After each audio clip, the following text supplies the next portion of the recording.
سازشیں خاص طور پہ امریکہ نے اس ملک میں سوائے ڈکٹیٹرز کو ہمارے کسی صاف سیاستدان کو سپورٹ نہیں کیا، کرپٹ سیاستدانوں کو کیا اور ملٹری ڈکٹیٹرز کو کیا.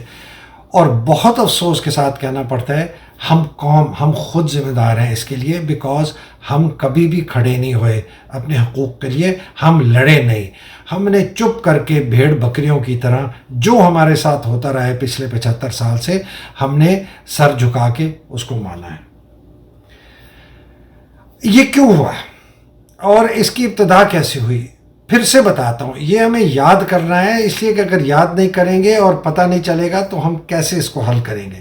سب سے پہلے اس کی ابتدا ہوتی ہے جب فوجی ڈکٹیٹرز نے آ کے مارشل لاء لگانا شروع کیا اور ان کو ایک بہت ہی کمزور اور کم ظرف جو ہماری عدلیہ نے ان کو سپورٹ کیا اور ان کو کہا کہ جی آپ یہ حکومت کر سکتے ہیں. ان فوجی حکمران کی وجہ سے ہمارے باقی جو اسٹیٹ کے ادارے ہیں، جس طرح میں نے کہا کمزور جو تھے کمزور ہوئے، وہ اس وجہ سے ہوئے کہ ملٹری انسٹیٹیوشن آگے خود تو طاقتور ہو گئے، باقی سارے انہوں نے کمزور کر دیے. اور جب وہ مارشل لاء ڈکٹیٹرز نہیں بھی ہوتے تھے، فوج حاکمیت میں نہیں ہوتی تھی، تب بھی فوج نے بے انتہا پولیٹیکل انٹرفیئرنس کی، جو کہ آج تک ہو رہی ہے اور جس کا آپ نتیجہ دیکھ چکے ہیں. ہماری جو عدلیہ ہے اس نے یہ دوسرا بڑا چور ہے ہمارے اس پورے سسٹم میں، جس نے ان ملٹری ڈکٹیٹرز کو کھلی چھٹی دی اور آج تک کر رہا ہے، ان کی باتیں سن رہا ہے. اور میں کچھ چند کیسز کا آپ کو مثال دوں گا. اب یہ جب فوجی حکمران آتے ہیں، یہ اپنے ساتھ اپنی اس کو رول کو پرولونگ کرنے کے لیے کرپٹ پولیٹیشنز کو اپنے ساتھ ملاتے ہیں. یہ جب چلے جاتے ہیں کرپٹ پولیٹیشن رہ جاتے ہیں، وہ تو ہیں کرپٹ، جس کو ہم کلیپٹوکریٹس کہتے ہیں. پلوٹوکریٹ کے ایک چھوٹا سا امیر ٹولہ آ جاتا ہے، وہ صرف آتا ہے کہ اور طاقتور ہو، یا ایک سیاستدانوں کا ٹولہ صرف پاور میں صرف اسی لیے آتا ہے کہ وہ کرپشن کرے. یہ ہمارے دو سب سے بڑے جو خاندان ہیں، یہ اس کی سب سے بڑی مثال ہے. ان کا آنا ہمارے فوجی انٹرونشنز کی وجہ سے یہ آئے ہیں اور اس کی وجہ سے ہمارے ادارے اور کمزور ہوئے. پھر وہی بات ہم نے ایکسیپٹ کر لیا. اور ابھی بھی مجھے لوگ کہتے ہیں بھائی حیدر تو کیوں باجوہ کے پیچھے پڑا ہے، چھوڑ دے باجوہ کو، آرمی چیف نیا کہتا ہے تو اچھا ہونا چاہیے، یہ تبدیلیاں چھوڑ دے، یہ تو ہیں ہی ایسے، یہ تو پھر بھی وہ کریں گے. تو بھائی اگر یہ ہیں ہی ایسے تو پھر بھی وہ کریں گے، تو کیا میں پھر نواز کو کرٹیسائز، شہباز کو کروں، زرداری کو کروں، حمزہ کو کروں، ان کو کروں؟ یہ مجھے ان کی سوچ نہیں سمجھ آتی. یہ کس قسم کے لوگ ہیں جو اس قسم کا مشورہ دیتے ہیں؟ یہ گونگے بہرے اندھے لوگ ہیں، ابھی تک پڑھے لکھے ہیں، فوجی بھی ہیں، سیاستدان بھی ہیں اچھے، اور بیوروکریٹس ہیں، پولیس کے لوگ ہیں، پڑھے لکھے بزنس مین ہیں، اربوں روپیہ کمایا، میرے اپنے رشتہ دار ہیں. اتنا انہوں نے 2 نمبری کر کے پیسے بنائے ہیں، اور جناب یہ کہتے ہیں کہ جی نہ کرو، کرٹیسائز نہ کرو. کیوں نہ کریں؟ ان کی وجہ سے تو ساری مصیبت ہے، اسی باجوہ کی وجہ سے تو اس ملک کا بھی میرا غرق ہے، کیوں نہ کہوں؟ بہت مثالیں ہیں. میں نے کہہ دیا باجوہ کی وجہ سے 9 اپریل ہوا، ان کی جو سازش، انہوں نے غداری کی، ملک کے ساتھ بیچ دیا امریکہ کے ہاتھ. ان کے جو ہمارے اس کے بعد عدلیہ، انہوں نے بہت ہی کویسچنیبل ججمنٹس تھیں، خاص طور پہ جو انہوں نے ویلیڈیٹ کیا، انویلیڈیٹ کیا سوری کے کیس کو، اور یہ سائفر کو نہیں سنا اور اس کو دبانے کی کوشش کی ہے. میں آپ کو ایک ایڈوکیٹ ہیں عبدالغفار، ان کے آپ یوٹیوب چینل کو ضرور سنیے گا. وہ روز کوئی 10-12 منٹ کے 2-3 ویلاگز کرتے ہیں، بہترین تجزیہ کرتے ہیں جوڈیشری کا. آپ کو پتہ چل جائے گا کہ جوڈیشری نے کتنا بڑا ظلم کر رہی ہے ابھی بھی اس ملک کے ساتھ. وہ ایک ایک کیس کو ڈائسیکٹ کرتے ہیں، بہت ہی زبردست آدمی ہیں. اسٹرانگلی ریکمینڈ کہ آپ ایڈوکیٹ عبدالغفار کے ویلاگ سنیں. 2-3 کیسز ابھی سامنے ہیں. ایک آج ہی اسلام آباد ہائی کورٹ نے جو سیکشن 144 کے خلاف پٹیشن دائر کی، انہوں نے ہمارے پی ٹی آئی والوں نے، تو جسٹس اطہر من اللہ صاحب بجائے یہ کہنے کے یہ کہ 1898 کا یہ کالا قانون ہے، انگریز لے کے آئے تھے، فوجداری قانون فوجداری جس کو کرمنل پروسیجر کوڈ کہتے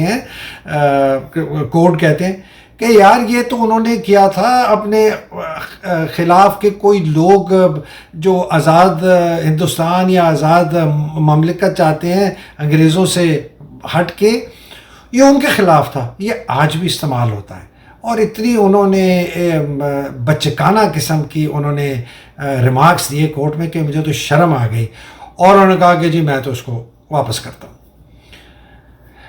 یہ میں کہتا ہوں کلونیل مائنڈ سیٹ، یہ میں کہتا ہوں ابھی تک جوڈیشری بڈنگ کر رہی ہے کس کی؟ ہمارے فوج کی، ہمارے جنرل باجوہ کی۔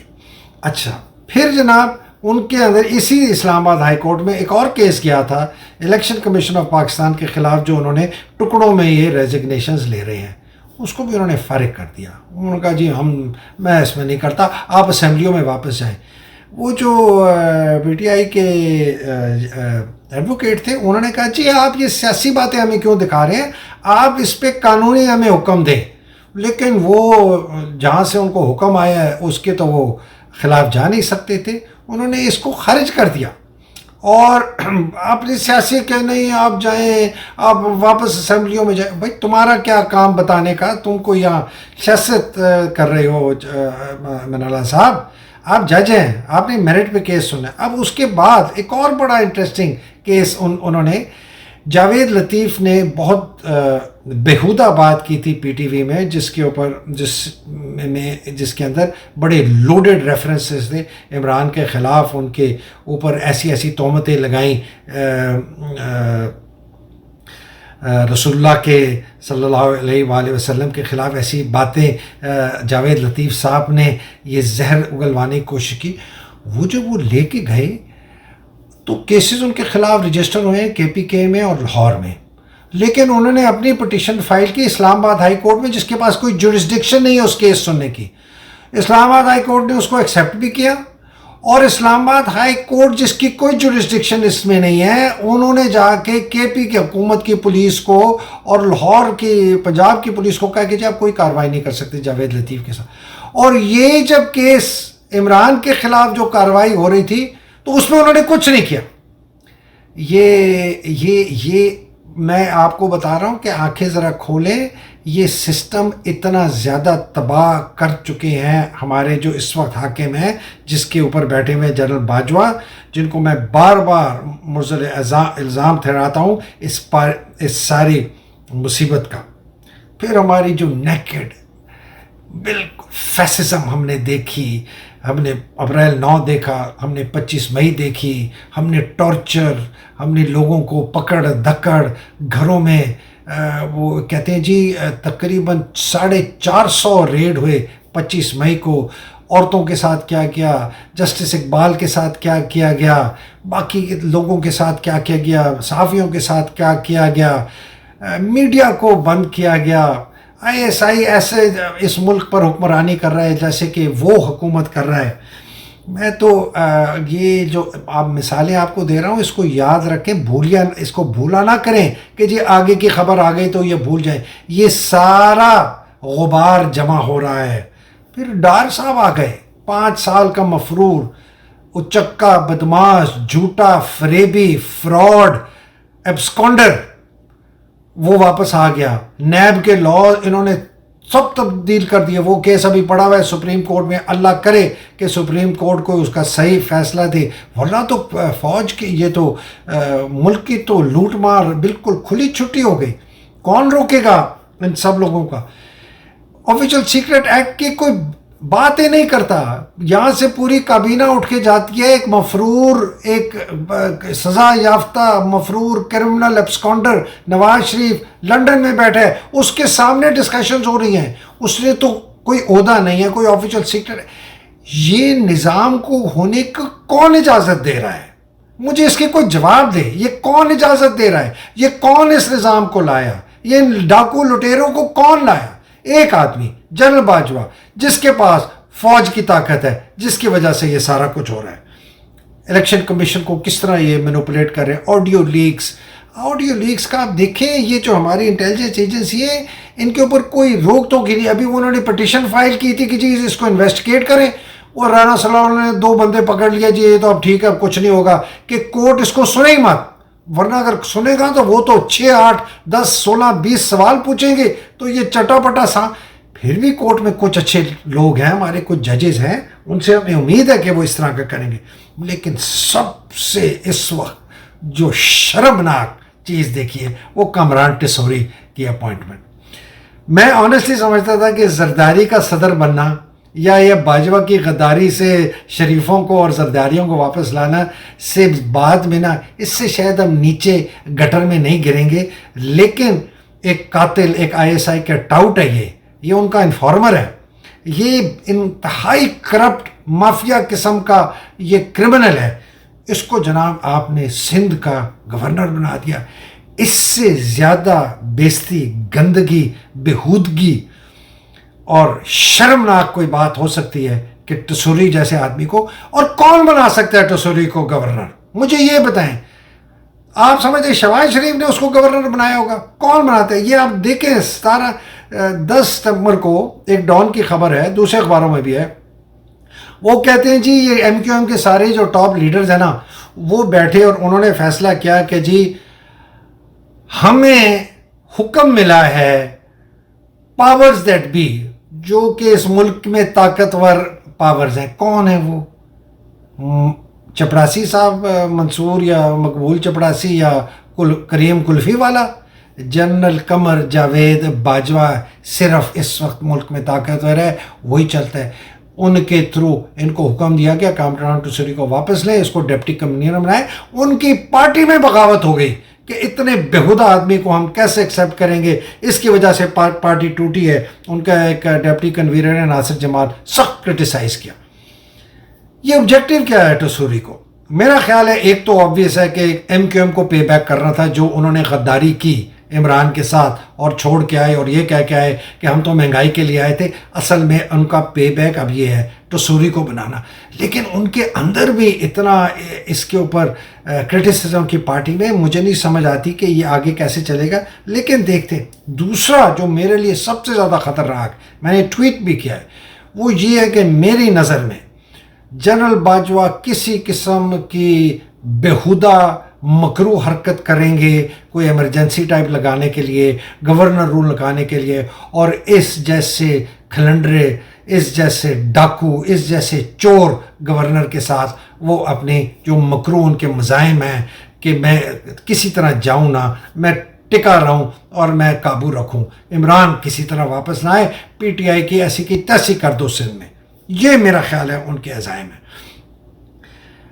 یہ اگر آپ سوچیں, آپ سوچیں, میں تو کہتا ہوں کہ اگر یار یہ ٹیسوری جنرل باجوہ صاحب, اگر آپ سمجھتے ہیں کہ یہ سندھ جیسے پروونس, اتنا پڑھا لکھا جو ایک شہر کراچی جیسے شہر کے لیے اگر یہ ہے نا, تو میرا خیال ہے پھر تو یہ آرمی چیف بننے کے لیے بھی آپ اس کو نیکسٹ آرمی چیف بنا دیں, کچھ چینج کر لیں. آپ تو ہر چیز کر سکتے ہیں. آپ اس کو اپنا DGI بنا دیں, بنائیں نا. آپ اس کو 10 کور کا کمانڈر بنا دیں.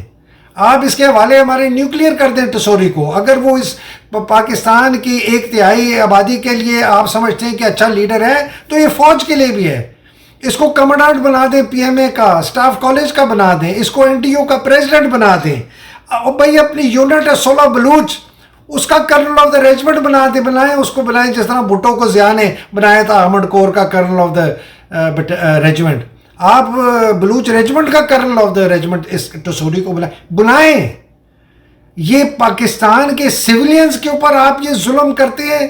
اپنے آپ کی جو مافیا کی جیسی آپ نے پوسٹ پر اپنے آپ کو بٹھایا ہوا ہے, اپنے فوج کو ہر ایک چیز سے محفوظ, اور ہم بھیڑ بکریوں کی طرح اس قسم کی بکواس سہیں.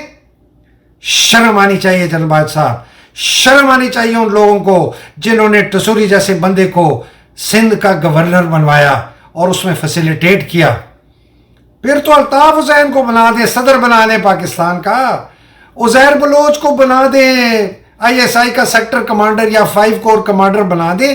کدھر چھوڑے, کلبھشن کو بنا دیں بھائی, اگر آپ کو اتنا ہی شوق ہے پاکستان کو برباد اور توڑنے کا. شرم آنی چاہیے, شرم آنی چاہیے. یہ کتنی ڈسگریس ہے. پاکستان کو بیچ دیا.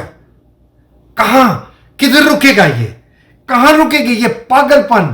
یہ کہاں رکے گا؟ اس کا کیا نتیجہ نکلے گا؟ اس کا نتیجہ کیا نکلے گا جو یہ مذاق ہو رہا ہے پاکستان کے ساتھ؟ یہ میں آپ کو بتا دوں، اگر یہ نہیں ٹھیک ہوا، یہ جو ایلیٹ کیپچر ہے پاکستان کا، اسی طرح کرپشن، لوٹ مار ان ایلیٹ کیپچر انسٹیٹیوشنز کی ہوتی رہے گی. فوج بھی کھاتی رہے گی. وہ سمجھے گی کہ جی ہمیں تو کچھ نہیں ہونے لگا، ہمارے پاس تو بندوقیں ہیں، ٹینک ہیں، ہمارے پاس تو جنرل باجوہ، میرے پاس تو ایس ایس جی کے گارڈ ہیں، جب میں باہر بھی جاؤں گا، ریٹائر بھی ہو جاؤں گا، بڑے گارڈ ہوں گے. جس طرح یہ سارے گولف روڈ پہ رہتے ہیں آرمی جرنیل، سڑک بلاک کی ہوئی ہے. جب طوفان آئے گا نا، لاوا آئے گا، میں دیکھتا ہوں یہ کس طرح یہ گولف روڈ والے گھر جو ہیں یہ بچتے ہیں. یہ پوری معیشت کی تباہی ہوگی. ہمارے یہاں انتہا سے زیادہ غربت ہوگی. یہ میری بات آپ یاد رکھ لیں. ہمارے باقی جتنے ادارے جو لولے لنگڑے ابھی بھی چل رہے ہیں وہ اور بالکل تباہ و برباد ہو جائیں گے. ہمارے ملک میں یہ لوگ اپنے آپ کو قابو رکھنے کے لیے انتہا سے زیادہ بہت سخت ظلم کریں گے. یہ لوگوں کو پکڑیں گے، ان کو ماریں گے، ان کو ٹارچر کریں گے. ان کے خلاف کوئی بات کرے گا ان کو اٹھا لیں گے، مار دیں گے، قتل کر دیں گے، جیل میں ڈال دیں گے. اور غریب کیا کرے گا؟ کھانا تو ہے کہیں سے. کرمنل ایکٹیویٹی اس سے 10 گنا، 50 گنا، 100 گنا زیادہ بڑھ جائے گی. یہ جو ہوتی ہیں کار سنیچنگ، فون سنیچنگ، برگلری، مگنگ، یہ اور بڑھ جائے گی. اس کے بعد انارکی، وائلنس، سڑکوں پہ ہجوم نکل آئیں گے. غصے کا جو میں بار بار کہتا ہوں ایسا اظہار ہوگا، کوئی نہیں بچے گا. اور پھر سب سے زیادہ میرے جو خطرہ ہے کہ بیرونی پاورز انٹروین کریں گی کہ جی ان کے پاس تو نیوکلیر ہتھیار ہیں، ان کے نیوکلیر ہتھیار قابو کرو، اور اس کے بعد یہ ہمارے ٹکڑے کریں گے. یہ آپ سیناریو اپنے دماغ میں رکھیں. یہ جو ہو رہا ہے، یہ جو جنرل باجوہ کر رہا ہے، یہ جو فوج کر رہی ہے، یہ جو آئی ایس آئی کر رہی ہے. جو میں فوج کہتا ہوں، میں فوج کی لیڈرشپ کہتا ہوں. میں سپاہی نتھو خان کی بات نہیں کرتا، سپاہی حوالدار دلدار حسین کی نہیں بات کرتا، کیپٹن حیدر مہدی کی نہیں کرتا. میں جرنیلوں کی کرتا ہوں جو اس کے ساتھ مل کے یہ اس قسم کا انہوں نے تباہی اور بربادی پاکستان میں لے کے آئے ہیں. ان کو پتہ نہیں ہے، شیشے کی طرح سامنے نظر آ رہا ہے کہ کیا ہو رہا ہے پاکستان کے ساتھ. میں مان ہی نہیں سکتا کہ جنرل باجوہ جو ہے یہ پاکستان کی بہتری میں کر رہا ہے. اگر کوئی کہتا ہے میں مان نہیں سکتا. مجھے اب یقین ہو گیا، جتنا زیادہ میں یہ ٹائم گزرا ہے مجھے یقین ہو گیا کہ شاید انہوں نے پیسہ لیا ہو، شاید ان کو پاور کی ہوس ہو، شاید یہ چھوڑنا نہ چاہتے ہوں. مجھے اب یقین ہو گیا ہے کہ اس کے ساتھ ساتھ کہ امریکہ نے ان کو استعمال کیا، جو جاب ان کو اب ان کو انہوں نے چھوڑ دیا ہے، ان کو ٹیشو پیپر کی طرح رد کر رہے ہیں لیکن یہ جانے کا نام نہیں لے رہے.